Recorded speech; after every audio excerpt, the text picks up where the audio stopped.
RPC exam की तैयारी कर रहे हो आप, याद रखना, अधीनस्थ सेवा चयन बोर्ड की तैयारी नहीं कर रहे हो आप, माध्यमिक शिक्षा बोर्ड की तैयारी नहीं कर रहे हो। एकदम से दिमाग में क्लियर लेके आ जाओ, क्लियरिटी, कि मैं जब सेकंड ग्रेड कर रहा हूं, आरपीसी सेकंड ग्रेड, मैं जब आरपीसी सेकंड ग्रेड कर रहा हूं, याद रखना, तो मेरे सामने सीधी सी बात ये होनी चाहिए कि मेरे को यह पता होना चाहिए कि ग्रेड सेकंड करवा कौन रहा है। अब आप लोग अभी रीट से निकले तो कई लोगों के दिमाग में सर एनसीईआरटी पढ़ लें क्या सेकंड ग्रेड हो जाएगी? साहब अलग पैटर्न है। अधीनस्थ सेवा चयन बोर्ड में सर अभी ऐसे लेब असिस्टेंट के पेपर ऐसे आए तो क्या हमें वैसा पढ़ना चाहिए? ग्रेड थर्ड की जब तैयारी कर रहे हो तो अधीनस्थ सेवा चयन बोर्ड की कार्य प्रणाली को समझना पड़ेगा। जब ग्रेड फर्स्ट कर रहे हो और जब ग्रेड सेकंड कर रहे हो तो मुझे किसको समझना है? आरपीएससी को समझना है। सबसे पहली चीज, दिमाग से आवाज सही नहीं आ रही क्या? आवाज सही आ रही? जमील खान की तो प्रॉब्लम है, इसको तो नहीं आई है। रीट की आगे की रणनीति मैं इस वीक में जारी कर दूंगा, शायद 2-3 दिन में सिलेबस, अगले वीक में मंडे ट्यूसडे वेडनेसडे को सिलेबस आ जाए। आपका सिलेबस नहीं भी आएगा तो मैंने आपको बोला है कि आप एक बार एनसीईआरटी पढ़ें, राजस्थान बोर्ड में जो चल रही है उसको एक बार पढ़ लें।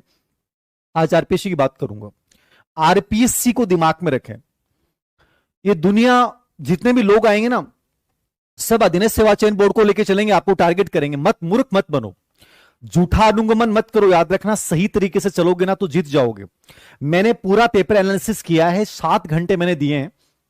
मैं मेरे विवेक का प्रयोग कर रहा हूं। मैं तुम्हारी जगह सेकंड ग्रेड एग्जाम देता तो मैं क्या करता? मैं तुम्हारी जगह सेकंड ग्रेड एग्जाम देता तो मैं क्या करता? मैं तुम्हारी जगह ग्रेड फर्स्ट एग्जाम देता तो मैं क्या करता? बस ये चीज दिमाग में रखनी है। याद रखना, इस कोचिंग के जंजाल में मत फंस जाना।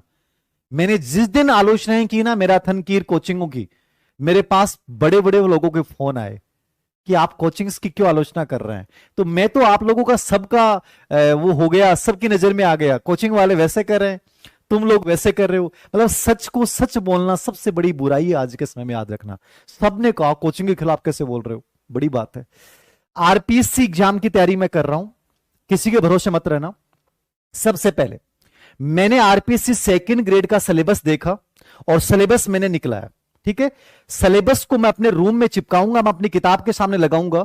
पेपर फर्स्ट में दे रहा हूं, आरपीएससी की कार्य प्रणाली अधीनस्थ सेवा चयन बोर्ड और अधीनस्थ सेवा माध्यमिक शिक्षा बोर्ड, रिट और अधीनस्थ सेवा चयन बोर्ड को एकदम से अलग कर दो। यह रिट नहीं है, याद रखना, यह रिट नहीं है। रिट पैटर्न के आधार पे आरपीएससी सेकंड ग्रेड नहीं बन सकते।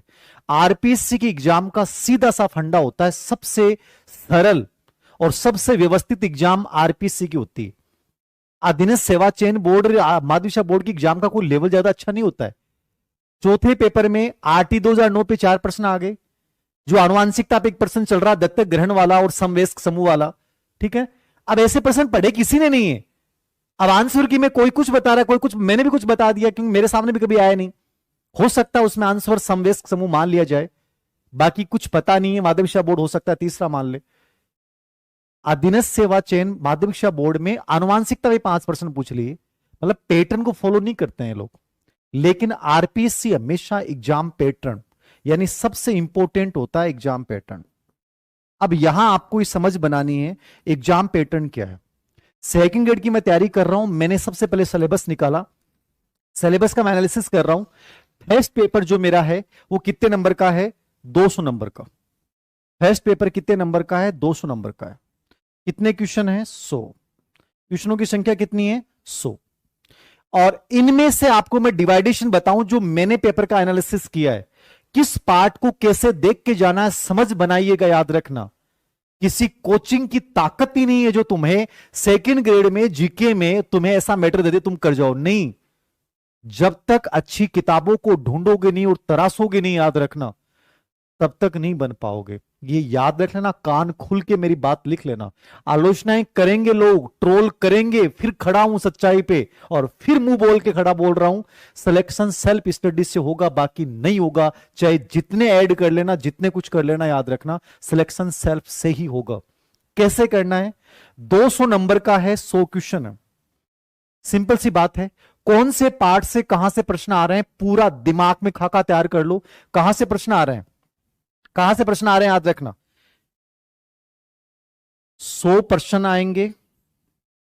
कितने प्रश्न आएंगे? 100। ओके, कितने नंबर के? 200 नंबर के। 100 में से मैंने पूरा एनालिसिस किया, ठीक है, जो कहां से क्या प्रश्न आ रहे हैं देखिएगा। मैंने देखा है कि ज्योग्राफी, भारत और विश्व, जितने भी सेकेंडरी पेपर हुए हैं, यानी भूगोल जो है, जियो जो है आपका, वो भारत और विश्व दोनों का मिला लीजिए। आप याद रखना, पहले पार्ट में भारत और विश्व दोनों को मिला लीजिए, प्लस राजस्थान। विश्व का क्यों बोल रहा हूं मैं? क्योंकि आपके एक पार्ट आप देखा होगा, general knowledge of world and India, एक आगे सिलेबस में पार्ट में आएगा general knowledge of world and India, और जो वर्ल्ड और इंडिया वाला है, इसमें भी जो टॉपिक डाल रखे हैं वो ज्योग्राफी के ज्यादा है। Oceans, there global wide system, environmental issues, strategy, globalisation, population distribution, migration, ठीक है। और इंडिया में physical future, monsoon system, drainage, vegetation, energy resources, ये सब ज्योग्राफी है। मतलब कहीं ना कहीं मैंने पेपर देखा तो उसमें लगभग मैंने देखा है, मैंने पूरा निकाला भी है, सभी पेपरों का एनालिसिस करके निकाला मैंने कि भूगोल से कितने प्रश्न आ रहे हैं। पूरा राजस्थान, भारत और विश्व तीनों को मिला के 20% ज्योग्राफी देके जा रहा है। मतलब 40 नंबर ज्योग्राफी के। जियो के कितने नंबर है? 40। मतलब ज्योग्राफी एक बड़ा रोल अदा कर रही है। अब सब प्रश्न आता है कि सर ज्योग्राफी के 20 प्रश्न आ रहे हैं, राजस्थान के ज्यादा प्रश्न आ रहे हैं, ठीक है। राजस्थान के इसमें 10 से 12 प्रश्न हो गए, और भारत और विश्व के इसमें 4 प्रश्न 8 मान लो, ठीक है। यानी 10 राजस्थान के मान लो, 10 उन दोनों के मिला के मान लो। इसमें इकोनॉमिक्स के टॉपिक भी कवर हो रहे हैं, क्योंकि जनगणना पे 3 प्रश्न पूछे गए। हर सेकंड ग्रेड पेपर में जनगणना पे 3 प्रश्न पूछे गए करंट के संदर्भ में। मतलब जनगणना तैयार कर लेते हैं तो ज्योग्राफी का एक इंपॉर्टेंट पार्ट तैयार हो जाता है, याद रखना। तो ज्योग्राफी को कैसे तैयार करें? भारत, विश्व और राजस्थान की ज्योग्राफी का जो प्रश्न अब तक संख्या आ रही है वो 20 प्रश्नों की लगभग संख्या आ रही है। 40 नंबर का पार्ट है, मेरे 40 नंबर सही हो सकते हैं। ज्योग्राफी आसान है, ज्योग्राफी आसान है। सर इसके लिए क्या पढ़ें? सबसे आसान है राजस्थान ज्योग्राफी पढ़नी है। सबसे बढ़िया किताब है हरि मोहन सक्सेना, हिंदी ग्रंथ अकादमी किताब है, ऑथेंटिक किताब है, करंट अपडेट होना चाहिए। हरि मोहन सक्सेना आप नहीं पढ़ पा रहे हैं,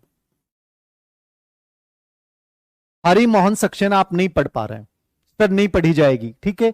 राजस्थान ज्योग्राफी पे, राजस्थान ज्योग्राफी की आपके पास जो भी गाइड है, पेनोरमा, लक्ष्य, आरबीडी, कोई भी धरोहर, कोई भी गाइड हो, कोई भी पार्ट देख लो, बशर्ते कि उसको लिखने वाला विश्वसनीय रिलायबल आदमी हो।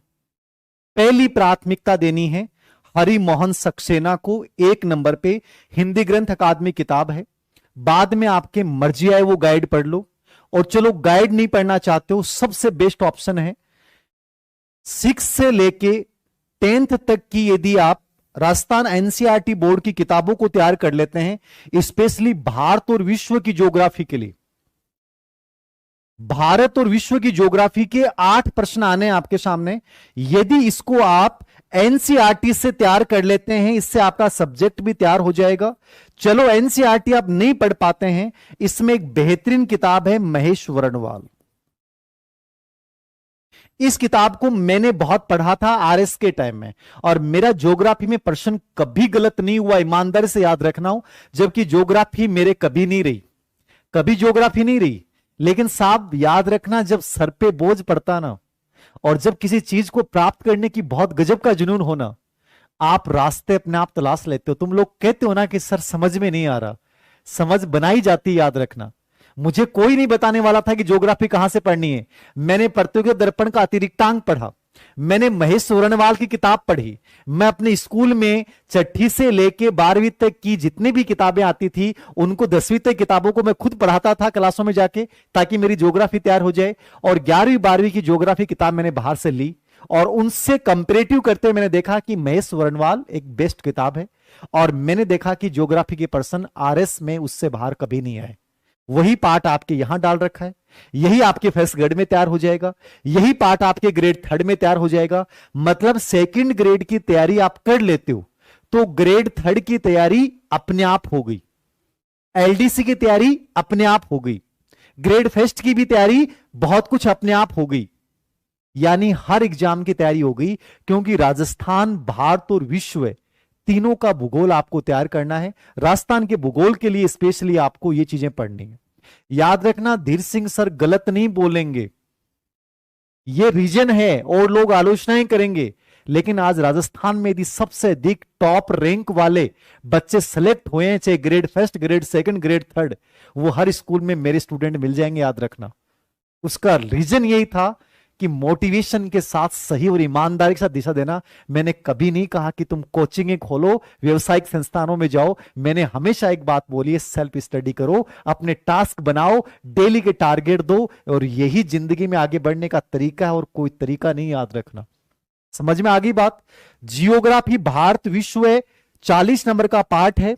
Mahesh Varnwal, Harimohan Saxena plus NCERT. Time आपके पास 4.5 महीने है। 4.5 महीने में भी तुम ग्रेड सेकंड नहीं बन सकते, लानत है। याद रखना, तुम बनने लायक भी नहीं हो। इतना बड़ा सिलेबस नहीं है, मैंने पूरा एनालिसिस कर दिया है। आप चंद 2.5 महीने में आप ग्रेड फर्स्ट, फिर बड़ा लेंदी पड़ रहा है, ग्रेड सेकंड आसान है ग्रेड फर्स्ट से। याद रखना, कर सकते हो, ये मैंने बता दिया है। ग्रेड थर्ड का अपने आप तैयार हो गया, ग्रेड थर्ड पढ़ने की जरूरत नहीं है, अपने आप तैयार हो गया। ये 3 किताबें पढ़ लो। 3 किताबें नहीं पढ़ते हो, कोई गाइड ले आओ। किसी के बनाए बनाए नोट्स पे विश्वास मत करना, खुद की अपने नोट्स बना लो। ग्रेड सेकंड वाले बच्चों को एनसीईआरटी की लाइनों को शामिल कर लें, फायदा रहेगा, नुकसान नहीं रहेगा। एनसीईआरटी नहीं पढ़ सकते, इन 2 किताबों को पढ़ लेना रेफरेंस में। भारत विश्व का महेश वर्णवाल से तैयार हो जाएगा, जबकि मैं जानता नहीं हूं महेश वर्णवाल, ठीक है ना, जबकि कॉम्पिटिटर है हमारे, लेकिन फिर भी मैं सजेस्ट इसलिए कर रहा हूं क्योंकि मुझे बेस्ट लगी है किताब, अनुभव है। याद रखना। और इसके अलावा ज्योग्राफी तैयार करने के लिए सर क्या करें, इसके लिए आपको पूर्व एग्जाम के क्वेश्चन पेपर निकालने हैं।